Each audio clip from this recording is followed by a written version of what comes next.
بسم اللہ الرحمن الرحیم نحمدہ ونصلی علی رسولہ الکریم اما بعد۔ سب سے پہلے میں بہت شکریہ ادا کرتا ہوں مفتی سہیل البازی صاحب کا کہ انہوں نے اس اہم موضوع پر مجھے گفتگو کرنے کا اور اپنی گزارشات پیش کرنے کا موقع دیا۔ اللہ تعالیٰ ان کی عزت میں، علم میں، عمل میں، عمر میں برکت عطا فرمائیں اور ان کے علوم کو اور دینی خدمات کو اپنی بارگاہ میں قبول فرمائیں۔ دوسری بات، آپ سب حضرات کا میں خوش آمدید کرتا ہوں اور آپ کو اس معیاری ادارے میں آنے پر مبارکباد پیش کرتا ہوں کہ آپ نے دارالافتاء عرفان العلوم کا انتخاب کیا تاکہ آپ تخصص فی الافتاء کر سکیں۔ بہرحال ہمارا یہ کورس رد الالحاد کورس کے نام سے معنون ہے، موسوم ہے۔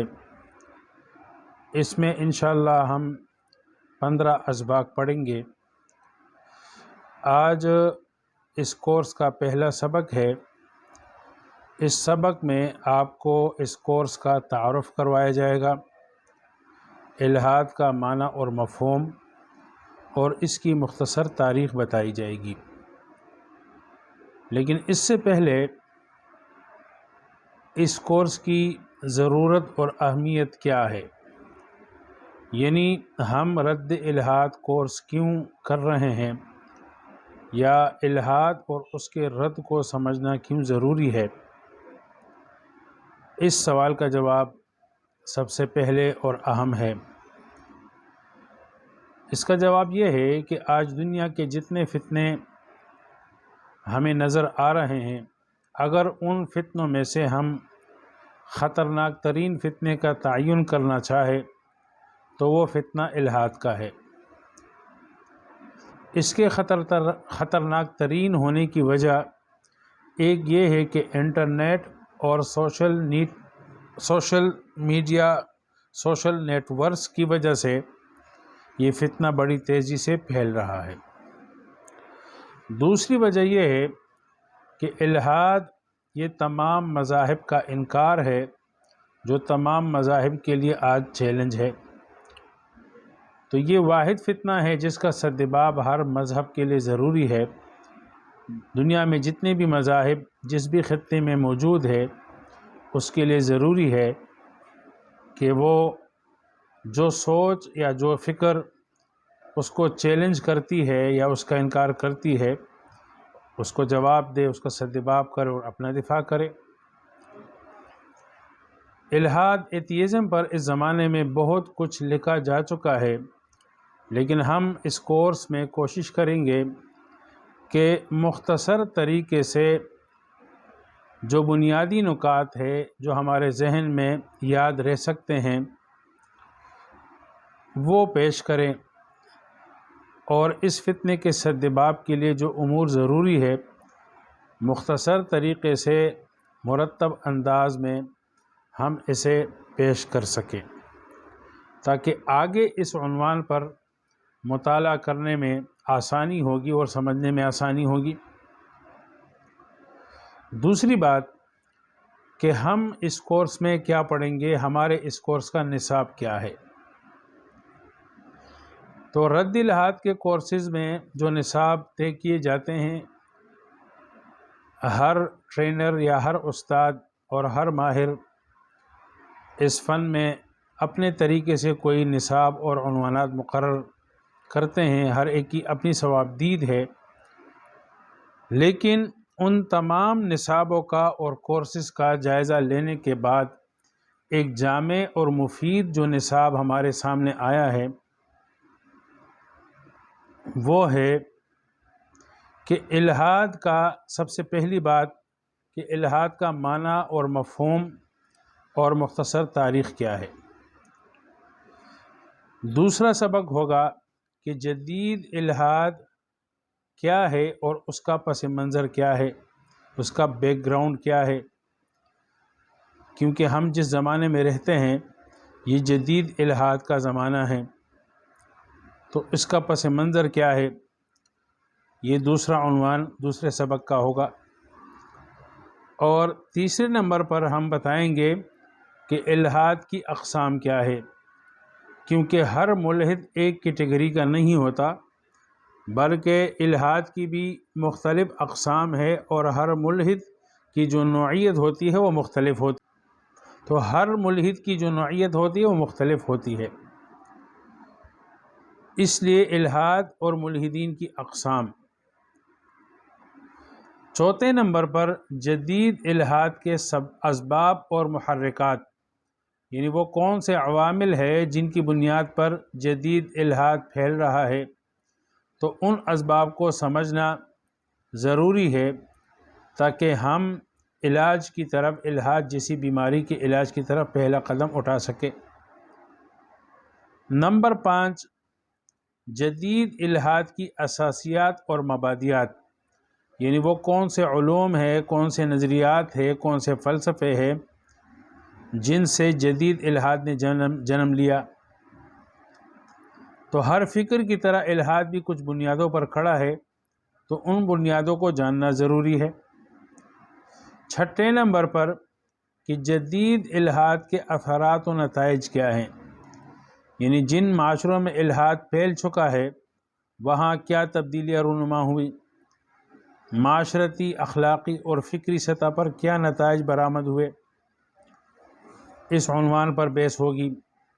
7ویں نمبر پر مسلم معاشروں میں الحاد کا فروغ، جو ایک اہم سوال ہے کہ جس معاشرے میں بچے کی پیدائش پر اللہ اکبر کا نعرہ بلند ہوتا ہے اور پھر اس کی نشو و نما دینی اور مذہبی ماحول میں ہوتی ہے، تو وہاں الحاد کیسے پھیلا اور کن وجوہات کی بنا پر الحاد پنپ رہا ہے۔ اور 8ویں سبق کا عنوان ہوگا الحاد کے رد کے اصول و ضوابط۔ کسی ملحد سے گفتگو کرنے یا اس کی فکر کا جائزہ لینے کے لیے کچھ اہم ضروری اصول ہیں، تو ان اصولوں کو سامنے رکھنے سے بات کی تہ تک پہنچنا آسان ہو جاتا ہے۔ 9ویں نمبر پر ملحدین سے مکالمے کے آداب، ملحد سے مکالمہ مباحثہ کرتے وقت کن باتوں کو پیش نظر رکھنا چاہیے، تو اس 9ویں سبق میں ہم مکالمے کے اصول اور آداب بیان کریں گے۔ 10ویں نمبر پر ملحدین کے اعتراض کی اقسام، ملحدین کے سوالات اور اعتراضات کی درجہ بندی کی جائے گی، کیونکہ ہر قسم کے اعتراض کا جواب الگ نوعیت کا ہوتا ہے۔ 11ویں نمبر پر ملحدین کے اعتراضات کا نمونہ اور جواب، یعنی عملی مثالوں کے ذریعے دکھایا جائے گا کہ اعتراض کس انداز میں کیا جاتا ہے اور اس کا مؤثر جواب کیسے دیا جاتا ہے۔ 12ویں نمبر پر الحاد کے رد کے لیے علمی مواد کی نشاندہی، یعنی وہ کتب، مقالات اور مصادر کی نشاندہی کریں گے جن سے اس موضوع کو مزید گہرائی سے سمجھا جا سکے اور آگے بڑھایا جا سکے۔ 13ویں نمبر پر الحاد اور مذہبی طبقے کی ذمہ داریاں، یعنی الحاد کے مقابلے میں یا سدباب کے لیے مذہبی طبقے کی ذمہ داریاں کیا ہیں، تو علماء اور مذہبی طبقے کی اس فتنے کے خلاف ذمہ داری بنتی ہے اور انہیں کیا لائحہ عمل اختیار کرنا چاہیے، اس پر تفصیل سے گفتگو کریں گے۔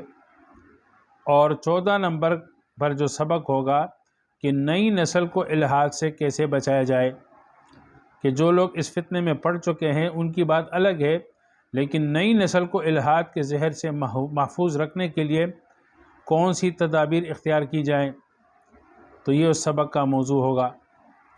اور 15ویں نمبر پہ قرآن و سنت کی روشنی میں الحاد کی بیماری کا علاج، تو قرآن و سنت ہمیں کیا رہنمائی دیتی ہے، کون سے اعمال اور اعتقادات ہیں جن پر ہم کاربند ہو کر ہم خود کو اور اپنی نئی نسلوں کو الحاد سے محفوظ رکھ سکتے ہیں۔ تو یہ ہے ہمارے اس کورس کے نصاب کا خلاصہ اور خاکہ۔ اب سب سے پہلی بات کہ الحاد کیا ہے، اس کا معنی اور مفہوم کیا ہے، تو لغوی معنی کے اعتبار سے الحاد عربی زبان کا لفظ ہے جس کے لغوی معنی ہے انحراف، یعنی سیدھے راستے سے ہٹ جانا۔ انگریزی میں اسے ایتھیزم کہتے ہیں اور ملحد کو ایتھیسٹ کہتے ہیں۔ اردو میں الحاد کے معنی ہے لا مذہبیت اور لا دینیت، یعنی مذہب کا انکار اور دین کا انکار۔ اصطلاحی معنی اس کا اصطلاح میں الحاد کا مطلب ہے ہر صورت میں خدا اور مذہب کا انکار، مذہب چاہے آسمانی ہو یا زمینی، سچا ہو یا باطل، لیکن ملحد کسی بھی مذہب کو تسلیم نہیں کرتا۔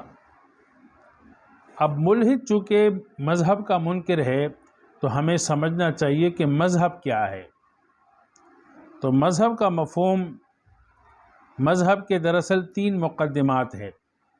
3 مقدمات کے اقرار کا نام مذہب ہے۔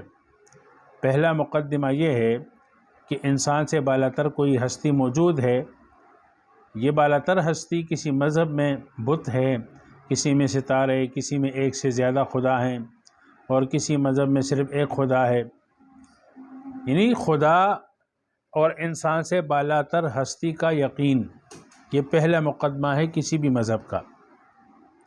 دوسرا مقدمہ یہ ہے کہ اس بالاتر ہستی کی اطاعت انسان پر لازم ہے، یعنی انسان اگر زندگی گزارے گا تو اپنی مرضی سے گزارے گا یا اپنے خدا اور اس بالاتر ہستی کی رضا کو اور اطاعت کو سامنے رکھ کر گزارے گا، زندگی کیسے گزارے گا۔ تو مذہب میں یہ ہے کہ انسان اپنی مرضی سے زندگی نہیں گزارے گا بلکہ اپنے خالق و مالک کو راضی کرنے اور اس کی اطاعت کو سامنے رکھ کر زندگی گزارے گا، جس کو ہم نظام حیات کہتے ہیں یا ضابطہ حیات کہتے ہیں کہ دین ضابطہ حیات ہے۔ تو ضابطہ حیات کیا ہونا چاہیے؟ انسان کی مرضی کا یا الوہی اور آسمانی ضابطہ حیات ہونا چاہیے، یہ دوسرا مقدمہ ہے۔ تیسرا مقدمہ مذہب کا یہ ہے کہ دنیا کے اعمال کا حساب موت کے بعد دینا ہوگا، کہ جس ہستی نے مجھے پیدا کیا اور جس ہستی نے پھر مجھے ایک ضابطہ حیات یا نظام حیات دیا اور اس کا میں پابند ہوں، تو اس کا میں نے حساب بھی دینا ہے اور وہ حساب کتاب موت کے بعد ہوگا۔ لیکن ملحد ان تینوں مقدمات کو رد کرتا ہے، اس کے نزدیک انسان سے بالاتر کوئی ہستی نہیں، اور جو بھی اسے مانتا ہے وہ دراصل خوف اور جھوٹی امید کا شکار ہے۔ ملحد کہتا ہے کہ یہ جو لوگ خدا کو مانتے ہیں یہ اصل میں خوف ہے اور جھوٹی امید کے شکار ہے، اس لیے خدا کو مانتے ہیں۔ ملحدین کے نزدیک انسان اپنے آپ کو اس دنیا میں غیر محفوظ سمجھتا ہے، یعنی کسی بھی وقت اس پر کوئی بھی مصیبت آتی ہے، اس لیے کسی بالاتر طاقت کا سہارا ڈھونڈتا ہے، اور جب مشکلات میں انسان ہوتا ہے تو جھوٹی امید کے طور پہ مذہب سے وابستہ ہو جاتا ہے اور کہتا ہے کہ چلو اس دنیا میں نہیں ملا تو آخرت میں تو مل جائے گا۔ جیسے کارل مارکس نے اسی نقطے کو یوں بیان کیا کہ مذہب امیروں نے غریبوں کو قابو رکھنے کے لیے ایجاد کیا ہے، اور مذہب کی مثال ایک افیون جیسی ہے کہ مذہبی طبقہ وہ افیون میں مدہوش رہے اور امیر اس دنیا سے فائدہ اٹھاتے رہیں۔ تو بہرحال الحاد نام ہے لامذہبیت کا، اور مذہب کیا ہے؟ ان 3 مقدمات کا نام ہے۔ اب دوسری بات، الحاد کی تاریخ کیا ہے؟ بعض لوگوں کا خیال ہے کہ الحاد چارلس ڈارون کے نظریہ ارتقاء کے بعد پیدا ہوا، لیکن یہ بات درست نہیں ہے، بلکہ الحاد کی تاریخ بہت زیادہ قدیم ہے۔ ہندوستان میں ہزاروں سال قبل مسیح خداؤں کے وجود پر شک کی عبارتیں ہندوؤں کی مقدس کتاب رگ وید میں ملتی ہے۔ رگ وید کے اس دور کے 500 سال بعد پھر بدھ مت وجود میں آیا، جسے گوتم بدھ نے رگ وید کی تعلیمات سے اخذ کرتے ہوئے ترتیب دیا۔ تو گوتم بدھ نے کی توجہ خداؤں کے کثیر تعداد کے بجائے انسانی دکھوں سے نجات پر مرکوز تھی، کہ خدا کو ماننے کے بجائے بھائی انسانی دکھوں پر، انسان جو دکھ اور غم میں مبتلا ہے اس پر توجہ دے، یعنی خدا کی ضرورت نہیں بلکہ انسان کے دکھ اور درد کو دیکھے۔ یہی وجہ ہے کہ محققین بدھ مت، جین مت اور ہندو اصلاحی تحریکوں کو الحاد کی ابتدائی شکلوں میں شمار کرتے ہیں، اور عالم اسلام میں بھی اس طرح کے ملحد لوگ رہے ہیں۔ مسلم تاریخ میں بھی ایسے ملحدین گزرے ہیں جو اکثر حکمرانوں کے غضب کا نشانہ بنے۔ ان میں ابن راوندی ہے، ابو عیسیٰ وراق ہے، ابن مقفع ہے۔ تو اس سے پتہ چلا کہ چارلس ڈارون کے نظریہ ارتقاء کی وجہ سے الحاد پیدا نہیں ہوا، بلکہ الحاد کی تاریخ یہ ہزاروں سال پرانی ہے۔ اگلی بات، ایک ہے مطلق الحاد یا قدیم الحاد، دوسرا ہے جدید الحاد۔ کہ جدید الحاد کیا ہے؟ جس زمانے میں ہمارا سامنا جس الحاد سے ہیں تو وہ جدید الحاد کہلاتا ہے۔ تو جدید دور میں الحاد کی تحریک نے 17ویں صدی عیسوی کے اواخر میں یورپ کے سائنسی اور تکنیکی انقلاب کے ساتھ قدم جمانا شروع کیے۔ یعنی 17ویں صدی سے جدید دور کے الحاد کا دور شروع ہوتا ہے، اور 19ویں صدی کے آغاز تک متعدد الحادی تحریکوں نے یورپ کو اپنی لپیٹ میں لے لیا۔ کارل مارکس ہے، چارلس ڈارون ہے، نیتشے ہیں۔ انہوں نے سماجی، نفسیاتی اور اقتصادی اور علمی میدانوں میں ایسے نظریات پیش کیے جن میں خدا کا کوئی کردار نہ تھا، یعنی خدا کے کردار کو اور خدا کے عمل دخل کو اگنور کیا گیا، نظر انداز کیا گیا۔ ایسے فلسفے انہوں نے ایجاد کیے۔ ماہر سماجیات ایریلا کیسار اور جوہیم ناوارو رویرا، یہ سماجیات کے ماہرین ہیں۔ ان کے عالمی جائزوں کے مطابق دنیا بھر میں 1 ارب کے قریب ملحد اور ایگنوسٹک موجود ہے، جو دنیا کی کل آبادی کا 7% بنتے ہیں۔ سب سے زیادہ ملحد چین میں ہیں، جن کی تعداد 40 کروڑ سے زائد ہے، اور الحاد کا عالمی دن یہ 17 مارچ ہے، جو پہلی بار 17 مارچ 2013 کو منایا گیا اور ہر سال منایا جاتا ہے، یا 23 مارچ بھی بتایا جاتا ہے۔ جدید الحاد کی اصطلاح یعنی نیو ایتھیزم کی اصطلاح یہ کب مشہور ہوئی؟ یہ ایک اصطلاح ہے جو صحافی گیری وولف نے 2006 میں وضع کی۔ اس کا مقصد 21ویں صدی کے ملحدین کے موقف کو بیان کرنا تھا۔ جدید الحاد کے علمبردار یہ دعویٰ کرتے ہیں کہ اندھے عقیدے اور غیر عقلی مذہب کو خاموشی سے برداشت نہیں کرنا چاہیے، بلکہ عقلی دلائل کے ذریعے اس کا پردہ فاش کیا جانا چاہیے، خواہ معاملہ حکومت کا ہو یا تعلیم کا ہو یا سیاست کا ہو۔ ہر پلیٹ فارم پر اندھے عقائد اور غیر عقلی مذاہب پر تنقید ہونی چاہیے۔ یعنی آج کا جو جدید الحاد ہے وہ خاموش نظریہ نہیں ہے، خاموش سوچ نہیں ہے، بلکہ مذہب کے مقابلے میں ایک تحریک کے طور پر جدید الحاد کھڑا ہے۔ اب تک ہم نے جو کچھ پڑھا تو ہمارے سامنے 2 اصطلاحیں سامنے آئی، ایک قدیم الحاد، دوسرا جدید الحاد۔ اب سوال یہ ہے کہ قدیم اور جدید الحاد کی بنیادی فکر میں کیا فرق ہے، یا اس کے طریقہ کار میں کیا فرق ہے؟ تو اس کا جواب یہ ہے کہ قدیم الحاد اور جدید الحاد میں نظریہ کے اعتبار سے تو کوئی فرق نہیں ہے، یعنی جدید الحاد ہو یا قدیم الحاد ہو، خدا اور مذہب کے انکار کا نام ہے۔ البتہ دیگر چند وجوہات کے لحاظ سے، چند جہات اور اعتبارات سے ان میں فرق موجود ہے۔ پہلا فرق یہ ہے کہ قدیم الحاد انفرادی سطح پر ہوتا تھا، جبکہ جدید الحاد ایک منظم اجتماعی تحریک کی شکل اختیار کر چکا ہے۔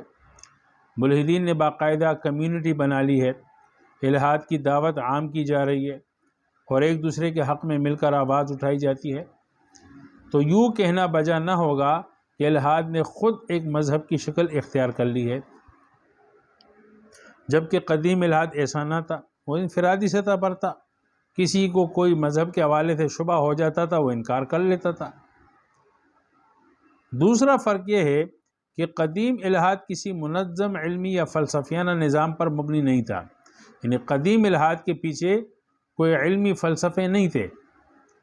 کسی مذہب کے کسی ایک مقدمے پر کسی کو شک ہو جاتا، وہ کسی ایک بات کا انکار کر لیتا تو وہ ملحد کہلایا جاتا۔ لیکن جدید الحاد کے پیچھے جدید سائنس، مغربی فلسفے اور بین الاقوامی سیاسی اور عسکری طاقتیں کھڑی ہیں۔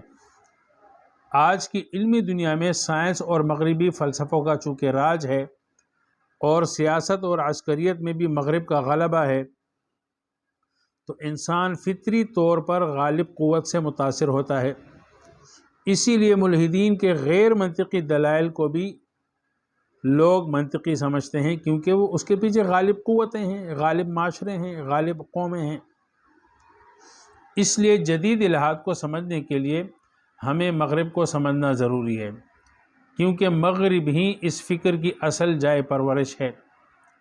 جب سے مغرب نے دنیا پر معاشی، عسکری اور سیاسی بالادستی قائم کی اور اپنی دیگر اشیاء کی طرح نظریات بھی برآمد کرنے لگے، پھیلانے لگے، تب سے الحاد کا یہ نظریہ بھی دنیا بھر میں پھیلتا چلا گیا۔ اسی لیے ہمیں تھوڑا سا مغرب کا جائزہ لینا چاہیے کہ مغرب میں الحاد کیوں پیدا ہوا اور کیوں پھیلنے لگا۔ تو اگلے سبق میں انشاءاللہ ہم ان وجوہات اور اسباب کو بیان کریں گے اور جدید الحاد کا جو مغربی پس منظر ہے وہ بیان کریں گے کہ مغرب میں الحاد کیسے پیدا ہونے لگا اور پھر کیوں آگے پھیلنے لگا، اس کی کیا وجوہات اور اسباب ہے۔ وآخر دعوانا الحمدللہ رب العالمین۔